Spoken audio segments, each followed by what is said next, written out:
Commanders, Ravens, Monday Night Football, FedEx Field, 8 p.m., ESPN. We've got your game preview right now with the boys from the Bleav in Ravens. Let's go. All right, greetings and salutations. Welcome to this special edition of a game preview of Ref the District on the Bleav Network, and I'm super excited to have join us today for this preview from the Bleav in Ravens show. It is Khari, Thompson, and Daniel Wilcox. Appreciate you guys. Absolutely. Thanks for having us on, Stoner. We're super excited to be here, man. Can't wait to represent the Bleav in Ravens side of this thing, man. And it's always good to have the battle of the beltways, right? Yeah, absolutely. Khari, I'm going to go to you first. I'm going to ask you kind of some generic questions here first, but the big story from the outside, anyway, over the offseason was, of course, getting Lamar signed to the big contract. What did that mean to the organization to finally get that done, get it settled out of the way so that they could move forward?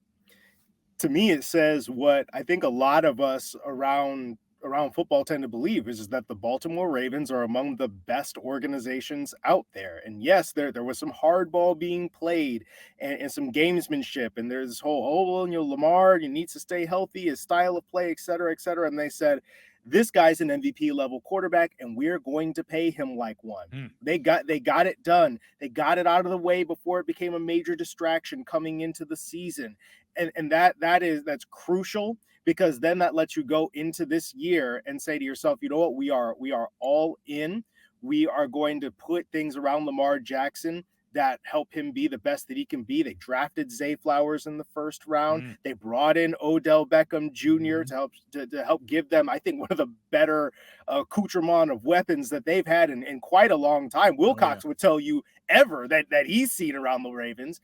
And so I think what it did was say, you know what, we believe in you. We believe in the kind of player that you are. We believe that you are going to take us to the next level. And then, of course, we can't forget talking about Todd Monken, the new offensive coordinator, and what he could do for Lamar Jackson as a passer. And really, I think the potential for this Ravens offense is going to be just wildly exciting. Yeah, from the outside looking in, that's much scarier than it has been. I'm glad you guys are over in the AFC and we don't have to deal with you until we meet you in the Super Bowl, of course. All right. And Wilcox, I want to kind of keep on the quarterback line here. And you played, 8 years in the NFL? And I played 9 seasons total, but 8 years, correct. Yeah, and 6 with the Ravens, is that right? That's correct. 5 with the Ravens and 1 in NFL Europe, and then 1 with Tampa Bay and 2 with the Jets. Gotcha. Okay, so that's a long time, professional career. Sticking with the quarterback theme here, what does it mean to know that a team has a guy? We haven't had that here in a long time in Washington. What does it mean as a player to have a guy that you know year in and year out that's going to be your guy? It's huge. It's like having an OC for a long time as well, and the head coach. It just takes away all those worries. As a receiver, you get comfortable with your quarterback, and you protect your quarterback, and it's a good feeling to know who you're going to get the ball thrown to you from, year in and year out, and you get comfortable with that guy. You spend time with him in the off season, practicing on timing and running your routes so that he understands the way that you think and you understand the way that he thinks, and it gives you an opportunity to build some serious chemistry.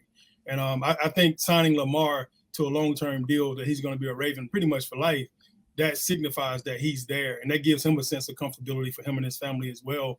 One of the things I remember the most, about being a player is I just got tired of packing my bags and living out of my suitcase. Oh, yeah. Especially being an undrafted free agent like I was. My first 3 or 4 years, I bounced around a lot. And then my first 2 years in Baltimore, I was on a 1-year deal each year.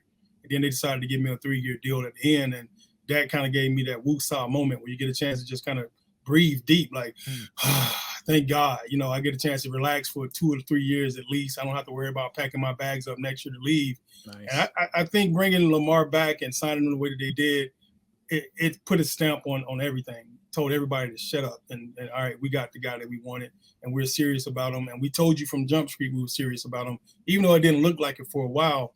The way these things work out in the offseason with all these contract negotiations, you have to play your cards, right. You got to play them correctly. And obviously, the Ravens did a phenomenal job of playing theirs. I even doubted them for a second. I was scratching my head, saying like, "What are we doing?" Like, come on, man. We should have signed this kid 3 years ago after the MVP year. Why do we wait till he's worth freaking 200 and some million to try to sign him? We could have probably got him, cheaper, a lot cheaper back then. But I mean, I'm super proud that we got Lamar. I think everybody on that team is extremely happy that he's in Baltimore, and he's the energy that keeps everybody afloat. The defense going and the offense going. Yep. And you mentioned chemistry also. What do you think's more important? Do you think chemistry or just talent? I'm gonna be 100%. I'm going off record. I don't care about politics, none of that stuff. Chemistry is the most important thing in any sport. Okay? I'm surprised you went with that. Okay. Well, having talent. Now, understand in this league, Stoner, that every single team is loaded with talent. Mm-hmm. Yeah. Every player in this league was All-American, All-County, All-State. They might not have been ranked 5 stars or 4 stars or 3 stars, but they blew their teams away, on every single level they played on. So by the time they get to the NFL, every last one of these guys are talented. Every team is full of talent. It's the chemistry and just the understanding between the players and the coaches and the players amongst each other in the locker room is what really catapult them guys to greatness, because they'll put everything on the line to protect each other. And you know what? I think that's the interesting thing, because we've talked about this on Bleav in Ravens before, right? When everybody has talent, yeah, sure, there are going to be some teams that they're a cut above, right? There are going to be some players that are just better than you, and they'll beat you on a given play, they'll beat you in a given game. But in a league where, I mean, people say every given Sunday for a reason, okay? Because everybody is talented. And then when everybody is that talented, the margin for error becomes razor thin. So what does it come down to? It comes down to discipline, not beating yourself, not making mistakes, playing together. And so I feel like there's a reason that coaches and teams look for guys that fit their culture, right? That's a reason culture becomes important, because when you've got Bill Belichick over with the New England Patriots said something to that effect when asked about Devin McCourty, not being here. He's retired now. And what do you do when your longtime leader on defense is no longer here? Well, as long as we're on the same page, we'll all be fine. And even if we're all wrong, we'll all be wrong together. And I think that's ultimately it. If whatever happens, you go down together. And when you're like that as a team, that is another one of those little things, along with discipline and just doing your job and being fundamentals that can help give you a lift when the margins for error are that razor thin. Yeah, for sure. Well said. And Wilcox, let me ask you this. I'm gonna throw a couple of names out here at you, and then you tell me what you think about this. Okay, you got Lamar Jackson, Tyler Huntley, Josh Johnson, Anthony Brown, T. Martin, and Kenny Dixon. What do they all have in common? They're all athletic quarterbacks. And they're all brothers. They're all black quarterbacks, and of course, T. Martin is the quarterbacks coach, and Kenny Dixon is the assistant quarterbacks coach. 6 guys in that quarterback room, all African American. What does that mean to you to see that on the Ravens? Man, it makes me proud. I mean, I can't even tell you enough, like, how ecstatic I am about the changing culture just as a whole in the quarterback room. I remember being a Raven for 5 seasons. All 5 seasons, I had a different offensive coordinator. Oh, wow. All 5 seasons, I had to learn a new offense every single year. And my quarterback was the only thing that was consistent. I remember I had Kyle Bowler for most of my career. And we had Cordell Stewart as a backup. We had Troy Smith as a backup. And then Joe Flacco came in my last season, played 1 year with him. But the year that everything changed for me, the best quarterback I ever played with in my career was Steve McNair. When he came to Baltimore from Tennessee that year, it gave us hope. It gave us drive. It gave us energy. It gave us a new felt sense of greatness. We already felt like we had a really good offensive staff and a really good offensive team, but we just was missing that one element. It's no knock on Kyle Bowler at all, because Kyle Bowler had all the intangibles to be a great quarterback in this league. He just was missing one element, and that, to me, the element was pocket awareness. He had no pocket awareness at all. So he had no sense of time when to get rid of the ball. He would have the most ridiculous sacks that you've ever seen recorded when he got hit. And he would fumble the ball sometimes in bad situations because he was jittery at times, which comes with not having any pocket awareness. But then you bring somebody in like Steve McNair, and he's mobile. He's a veteran. His pocket awareness was on 10, and he was able to extend plays for us and get us in positions, to win games. And we never felt like we could lose when we had him at the quarterback spot. And I always felt like, just having a mobile quarterback was important. And I remember growing up watching Doug Flutie. So it's not like it's just a black quarterback thing, right? Sure. I remember watching him. I remember watching Steve Young. He used to get all his concussions back in the day with San Fran. I love Steve Young. And I was really proud to have Steve McNair come into the room and give us that uplift. I think that year we won, the year before, I think we was maybe 4-12 or something. It was something dumb and stupid with the best team on paper that you ever seen. Deion Sanders, the whole crew, we was loaded with people. And then Steve McNair comes in the next year and it flips like from 4-12 to 12-4. And we almost go to a Super Bowl. 13-3. It's 13-3. Yeah. See, so I mean, it was ridiculously crazy. And I think if we hadn't had that first round bye that year, we literally go on to a Super Bowl that year. That first round bye kind of took us off our rhythm. We came back a little bit, wobbly, and we wasn't the same team before we had to bye. And we ended up losing that game to the Colts, and nobody scored a touchdown because our defense was that sick. And we missed a field goal or two that game. And I don't know, we'll get off topic. But what I'm saying is I love the fact that there's a team that's willing to break all those barriers, especially with all the coaching stuff that was going on 2 years ago with the guy from Miami suing the NFL because of the whole, the rule, what does he call it? The Rooney Rule. The Rooney Rule. They're supposed to bring the guys in and do all this stuff to try to make things fair. And quarterback has always been a white position. Everybody knows that. Sure. There's no secret in that, right? It's always been a white position, and it's been held sacred for a long time. So for the Ravens to entrust that room with 6 black guys, I think that says a lot about the organization. And I love Steve Bisciotti. I think he's the best owner in the NFL. So, Steve. Nice. Khari, you want to add something to that? Well, I mean, I think that the intentionality of it is pretty cool. Yeah. I mean, because you got to model, I guess, what you want to see. And having Lamar Jackson, who is something just unique in the history of this league. Like, there are just very few, if any, quarterbacks that have really been quite like him. And then you build that little community in your quarterback room. And what Wilcox is talking about too with Steve McNair, and you ask a lot of defensive players what's tougher, right? A guy who's going to sit there and pick you apart in the pocket, which obviously is really tough, but guys that can also extend the play. It's like there's a reason that people got a little outraged about this, but I look at somebody like Justin Fields, right, getting on the top 100 list in the NFL, even though his passing yards are nothing to write home about.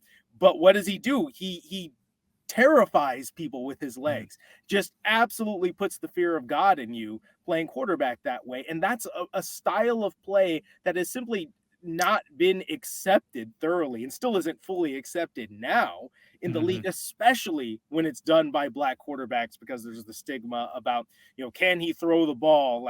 Can you come from behind and win with him? And it's funny because you hear that stuff about Lamar and it's like, have you seen what this dude looks like when they're behind at the end of games? You seen the mode that he gets into? He's insane. He's a cheat code. And so I think that it's marvelous to see, this community being built with black quarterbacks in college and in the league, and seeing them get opportunities, and not just opportunities to start, but opportunities to be mentors, to be in the league for a long time. Look at Josh Johnson. He's 37 years old. He's been more than about half the teams in the league, but he keeps getting opportunities because they know that he's smart and they know that he's a good locker room guy. So for me, I'm all for that. And having coaches on that side of the ball that are going to have opportunities to potentially be offensive coordinators and head coaches themselves, which is something that's sorely lacking in terms of black coaches in the league. Stoner, I mean, just real quick, just one more thing to add to that, man. This wouldn't have happened, 15 years ago when I was playing, 10 years ago when I was in the league. This would have never happened, so it kind of shows you the evolution of change and the evolution of the league. And, it's been a lot of things have changed, just been differently, even with the whole Kaepernick thing, taking the knee, and then all the owners coming back, retracting some of their statements they made earlier, a lot of the statues and stuff being taken down, that was racist to black people and Indians and stuff like that. Hell, the Redskins having to change their name from the Redskins to the Commanders, right? So it's a lot of things that have started to change in this world. They try to make this world, I think, a better place. And some things are good and some things are bad, of course, and everything ain't, for everybody. But to me, I'm happy to see this change. I really am. I'm super happy to see this change. I think that just because you're athletic don't mean you can't play quarterback. That's the dumbest rule I've ever heard in my life. And I'm glad they're starting to come to their senses about it and let everybody have a free shot at it. Amen. Yeah, absolutely. And I appreciate you guys' perspective on that. Obviously, I can't have that same perspective that you two have. And so it's good to hear that perspective from both of y'all. Now, I purposely didn't really talk a whole lot. This is a game preview. I didn't really talk too much about the game. It's a preseason game, whatever, right? But I would like to hear, I'll go back to you, Khari. I'll ask you about what do you expect from, just your starters on playing on Monday night against the Commanders at FedEx? So Wilcox and I have been kind of going back and forth on this. I think I ultimately agree that we're probably not going to see Lamar Jackson. We're probably not going to see those kinds of players. And if we do, it might be for one series and then you're out of there. But the thing is, like, you've seen Lamar Jackson play football. You know what he does. You're building the chemistry in practice with the joint practices. And so I don't know that they're going to be like, oh, yeah, we gotta get him on the field for, preseason football and see how he does. Like, he's been doing this for years now. Lamar Jackson knows how to play the game for sure. Now, what I do think that we'll see from the starters is like, yeah, you might see like the second string offensive line or what have you, but I think the defense is going to be the really interesting thing to watch here, especially your young pass rushers, David Ajabo, Adafe Owe, and a guy who's been really turning some heads down at practice, Malik Ham, out there just putting people on their butts in one-on-one drills, and had a nasty spin move for a sack last week. Also going to want to see the cornerback room. I'll be interested to see now that Ronald Darby has joined the team. He's another veteran. You don't have to see him in this preseason game, but the fact that he is here, I think, puts a little bit more of a spotlight on some of those young corners who are still fighting to kind of see who emerges and makes this team. And one guy that the Ravens got back that they really, I think, need to see play a little bit more is Jalen Armour-Davis, who's going to have an opportunity to play a little bit this year. So I think the defense especially is going to be really interesting. On the offensive side of the ball, I feel like I would like to see a little bit more Zay Flowers selfishly because I love this guy. He's going to be a player. Yeah. He's going to be a player this year. He seems and sounds unguardable, particularly in one-on-one situations. You got to hold him. You got to clothesline him to stop him from getting open on you. And the running backs. I mean, this is going to be a pretty deep stable of running backs where, J.K. Dobbins, you just got him back at practice. I don't know that he's going to do anything in this game. Maybe he will just to get his legs under him. I don't know that they would play him so soon. But Justice Hill had some nice runs last week. And our guy, Keaton Mitchell. Yeah, everybody loves Keaton Mitchell. Undrafted rookie out there just blowing people away. Yep. I want to see more of that. That right there, that's my appointment television for this game. Give me Keaton Mitchell. And Wilcox, let me ask you this about Khari talked a little bit about the joint practices with the Commanders this past week. And we as fans, we love to go and look at one play and make a real big deal about it, put it all over social media and start screaming about everything. How important is joint practices to the development of a team as opposed to a preseason game? Mentally, it does wonders for the players. We didn't have joint practices when I played, unfortunately, but we had to scrimmage against each other's, week in and week out, and we get tired of hitting each other, and we can't hit each other for real, and it's like, I don't want to hurt this guy. He's my teammate. I need him, right?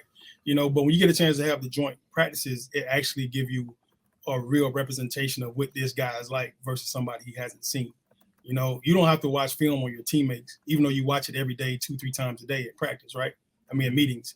But when you go out there to go to these joint practices, you get a fresh look at somebody that you haven't played against, and you have to react. Your reaction becomes legitimate. So when you're watching this, and I was in the scouting room in Baltimore about 4 years ago, and I got a chance to go out and scout the tight ends and watch the defensive ends, and I had to report every day on those guys. So I got a chance to go out and see it firsthand, exactly how it looks in that boardroom up top. So when all the scouts get to looking at the film and coaches and the general managers look at that film and they want to know who's the best player and why they're the best player and what do they do good. And this is what you have to report on each guy. You'll tell them that Mark Andrews had a hell of a day today. He had a big day today, big catch, 60-yard grab. And then you'll go on to all the backups and start talking about those guys as well and just kind of break them down one by one. And then they honestly want to know your real opinion. What do you think about these guys? Hey, this guy's a stud. When the year I was there, it was Mark Andrews and Hurst. And it was those guys, So I was telling them I thought Hurst actually was the future of the Ravens. Wow. Yeah. What did I know, right? Well, he's been a good player. He's a heck of a player. I didn't realize at the time, when I was reviewing those guys, that he was actually older than Mark Andrews because he wanted to play baseball first, right? Then he came back to South Carolina. So I told him Mark Andrews mentally, his mental game is off the charts. You could just see it. You could tell he knew how to run away versus man. He knew how to set down versus zone. He knew how to use leverage almost better than any. It took me 5 years in the league to learn to do what Mark Andrews knew as a rookie. He came in understanding leverage and understanding how to make those guys move, how to make them get off their mark, how to make them stay still and not move at all so that he could create separation and lanes for himself. And it took me about 4 or 5 years in the league to learn that, So I told him Mark Andrews is right now, but Jalen Hurts is the future because of his athletic ability. And I saw him just surpassing, what Mark Andrews was doing once he caught on to all the stuff that Mark was doing mentally. Yeah. And I mean, it was a phenomenal experience for me to kind of see that side of it as well, man. And these practices are like live games for scouts, for coaches, for everyone in that organization that has to sit back and watch film. So they don't really need to see their starters in the game because they've already seen their starters against their ones already. Yeah. They know what they look like for real. So, exactly. And speaking of starters, Wilcox, were you surprised that Sam Howell was named starter for the Commanders? No. Right. Not at all. Not at all. Not at all. Change is good. I really do believe that from the bottom of my heart. Change is good. Sometimes you got to get somebody fresh in there to come in to play, and they'll do some things that you wasn't expecting, and then they'll continue to show you exactly why you brought them in the first place. And Khari, let me ask you kind of the same thing. Were you surprised that, like some people seem to be, although everybody in Washington knew this since the end of last season, but were you surprised as a Ravens guy that Sam Howell was named the starter? Not at all. And I think that especially when it comes to veteran players, right? When they see somebody like Jacoby Brissett, guy who's been in the league for a little while, he started games and proven that he's can be a competent starter. I mean, maybe not somebody that you want to have starting all your games, but somebody who can win a game for you in a pinch and can play competent football. And then you've got this young kid that you haven't seen as much of. I think that maybe veterans are more like I don't know, like who's this guy? I'm kind of surprised it's not Brissett, and that like maybe you make the switch later on. But I think when you look at what the reality is of what the Commanders are right now, I mean, you need to find out what you got in Sam Howell. You got to give him that opportunity to learn, to make his mistakes, because ultimately we know Jacoby Brissett, again, he's an NFL football player. He's capable, but he's been a backup quarterback for a really long time, kind of more of a spot starter. So you need to find out if Sam Howell is more than that. And if he is, great. Then you got yourself a starting caliber quarterback in the 5th round.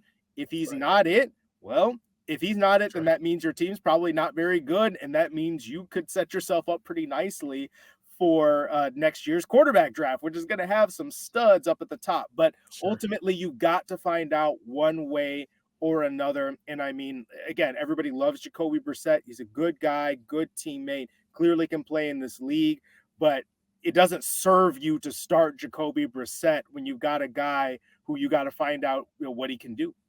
Yeah. Also, this thing is all about consistency as well.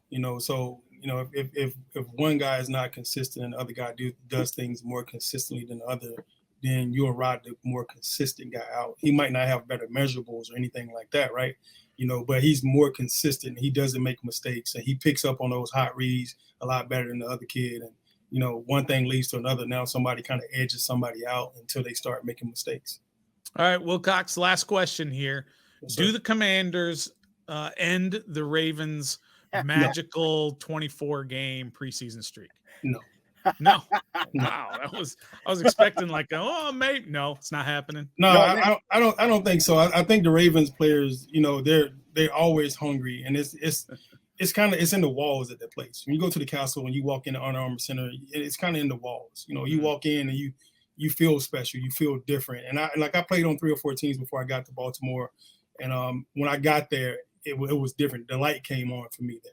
You know, so it's like I think that happens for a lot of young guys and a lot of guys that come in. There's so much nostalgia there, and you walk through those hallways and you talk to those guys, and then we show up at practice every now and then, and we're like, oh my God, that's T. Celso. Oh, that's Henry.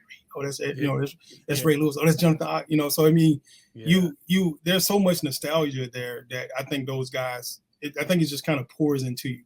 It just really pours into you. You go to the cafeteria and Manny's still making the eggs for you. You know, Manny, can I get some eggs? Manny like, yeah, I got eggs. Manny's still there. Manny's still there. You know, and it's important, man. Like those things are it's one of those organizations where people just stay forever. Like I went back. I was in the player personnel department 4 years ago, and almost everybody that worked behind the scenes are all still there. They just moved up in rank. And it's just, to me, it's one of those places where, you know, you go and you get better, and, you know, guys come there and they extend their career. I mean, we got Trevor Price, we got Steve McNary, and they always like, bro, I can stay here for another 3 or 4 years. I love it. You know, Trevor Price is like, bro, this is great. You know, and this was back when we still had 2 or 3 days in training camp. You know, and they was like, bro, this is phenomenal. You know, so it's one of those things where they're gonna play to the end of the game.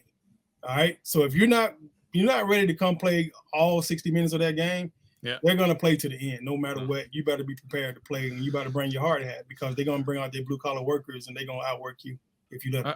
All right, Khari, tell me we got a shot Monday night. I mean, look, it's preseason, so look, everybody's always got a shot, especially when you got backups. But I'm going to tell you this, man. I feel like the Ravens, you think they don't know they've won 24 straight games in the preseason? They're not trying to lose. They're gonna want to keep that intact. It's so interesting, right? Because, you know, we're always told preseason doesn't really count. It doesn't really matter. Well, I bet you it matters to the people the dudes who are going to be out there, and they don't want to be the ones to you know, be the ones who let that streak in. You know what I mean? So I think the Ravens are going to come out there and do their thing. Fantastic. Well, I appreciate you guys taking the time. I know we went. Hold on, Stoner. You're not off the hook. You're not off the hook. I'm off the hook. Yeah, you're not off the hook. What do you think, Stoner? I tell you what's going to happen. Baltimore's going to go into the castle, into one of those rooms in there, into the trophy rooms, and they're going to put up this really nice plaque up there, and it's going to say, one of our best accomplishments, 24 games in a row in the preseason. Not 25, not anything beyond that. It's going to say 24. And then a little blurb right underneath it. Washington Commanders broke the streak on August, 21st, 2023 at FedEx on Monday Night Football. I can give you that. This is battle of the beltways. I mean, so if anything's going to happen, it got to happen during battle of the beltways, because Washington take this game serious too. So we'll see what happens, Stoner. I'm not going to say you were stoned when you said that, because I think you was good. Right. Yeah, and I appreciate you guys taking the time here to talk with us here on Ref the District. We're all in the Bleav network. I always say Bleav in. We're in the Bleav network, and so I appreciate that's Khari Thompson, and that's former NFL tight end Daniel Wilcox here joining us on Ref the District for our preview of Commanders versus Ravens. And until next time, be a fan.